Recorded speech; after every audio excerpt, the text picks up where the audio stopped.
The average man today is sleepwalking through life, many never reaching their true potential, let alone ever crossing the finish line to living a purposeful life. Yet, the hunger still exists, albeit buried amidst his cluttered mind, misguided beliefs, and values that no longer serve him. It's time to align yourself for greatness. It's time to become a revolutionary man. Stay strong, my brother. This season is not designed to motivate you. It's not here to make you feel better, and it's not for men who want insight without responsibility. This season is for men who are outwardly successful and yet privately uneasy. So men who can run companies, lead teams, and make hard decisions, and yet they tolerate drift where it matters most. And so if that description irritates you, this season probably isn't going to be for you. But if it lands uncomfortably close, then stay. Because what you're about to hear won't comfort you. It will measure you. This is episode 0. I call it the gate. Over the next 30-odd episodes, you're not going to be taught. I'm not going to inspire you, and there'll be nothing for you that's going to be fixed. What will happen instead is that familiar explanations will stop working. Not because they were wrong, but because they no longer hold up under pressure. And this season is built up as a measuring environment, not an entertainment experience.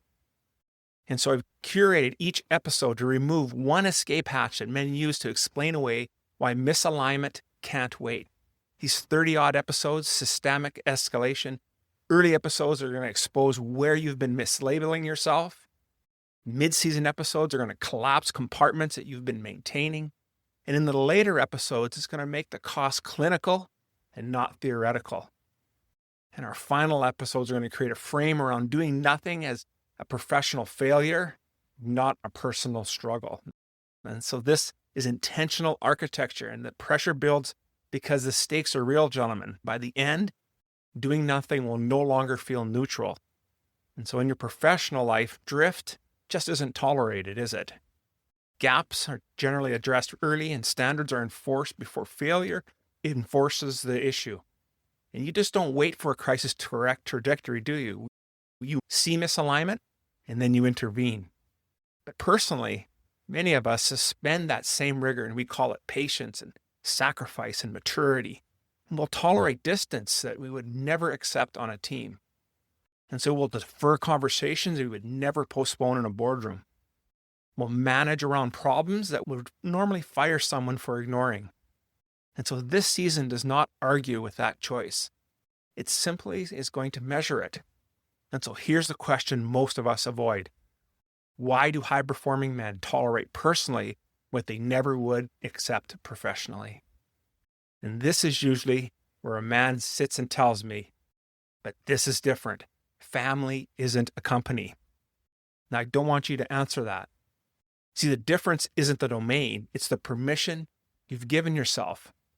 See, professional drift gets corrected because you've decided that it's unacceptable. And personal drift continues because you've decided it's understandable. And so I have another question for you. What would happen if you treated drift at home the way you treat it at work? And don't answer. Just let's sit with that for a moment. Because again, this is where most men tell themselves a story. The story sounds like an explanation, but it functions more as permission. It goes something like this. Once this project wraps up, when the kids are older, after I get through this season, I just need to get some bandwidth. And so if you're sitting across from me, you're probably saying, but Al, it's true. I am genuinely busy. I'm not questioning whether you're busy. Busy explains your schedule. It doesn't explain your priorities. Here's what I mean by that. The man who says after this has usually said it before. And the man who's waiting for margin has been waiting for years. And the pattern isn't the busyness. The pattern is the postponement. And so how many times have you told yourself after this? And what actually changed? Don't answer that either. Just notice the pattern. The man who waits for margin rarely ever finds it. He just gets better at explaining why he's still waiting. And so this is not about what you might lose someday. This is about what's already being paid. By you, it's by your family. And if you think this is theoretical, it's not. If you were sitting across from me, you'd probably say, I'm handling it and things are just fine. Well, define fine without using the word yet. What you call stability is often just delayed consequence. And what you call functional is often just manageable distance. And what you call normal is often just everyone's agreed not to name. So hear what's already being paid, whether you're measuring it or not. Relational distance that compounds. Not dramatic, it's not sudden, it's just incremental erosion that becomes structural over time. And so influence with your children that starts to erode quietly. You see, they're watching, they're learning what leadership really looks like. And they're forming conclusions about what matters to you, not from what you say, but from where you actually spend your attention. And so respect from your team that shifts in ways that you won't directly see. They're going to notice the gap between the standard you enforce and the standard that you live. They don't say it, but of course they see it. And internal integrity, the gap between who you are and who you claim to be, see, that's the gap that's costing you something every single day. It costs you clarity, it costs you conviction, and eventually it costs you the ability to trust your own assessment. And so the cost isn't future speculation. It's current accounting. One question: what are you willing to let erode while you wait for the right time? And there's only one assumption that underlies this entire season. It's men who perform at high level do not rely on self-assessment alone. They place themselves in environments where blind spots are exposed and standards are enforced. And that assumption will not be debated, at least not here. It will be treated as normal. And so don't manage your business without advisors, right? We don't train for performance without coaching. You don't navigate complex decisions without counsel.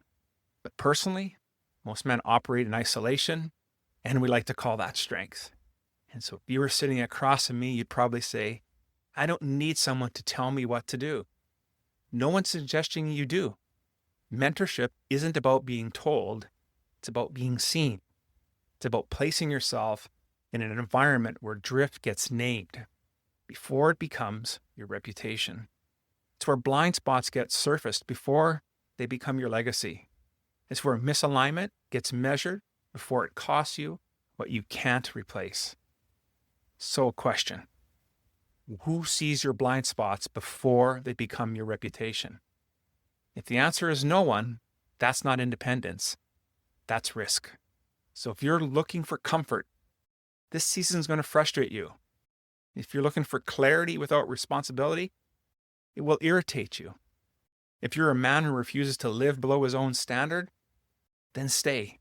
Because by the end of this season, doing nothing will no longer feel neutral.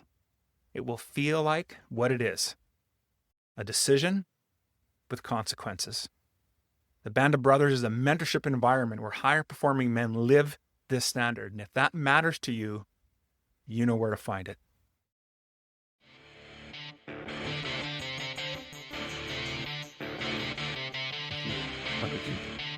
Thank you for listening to the Revolutionary Man podcast.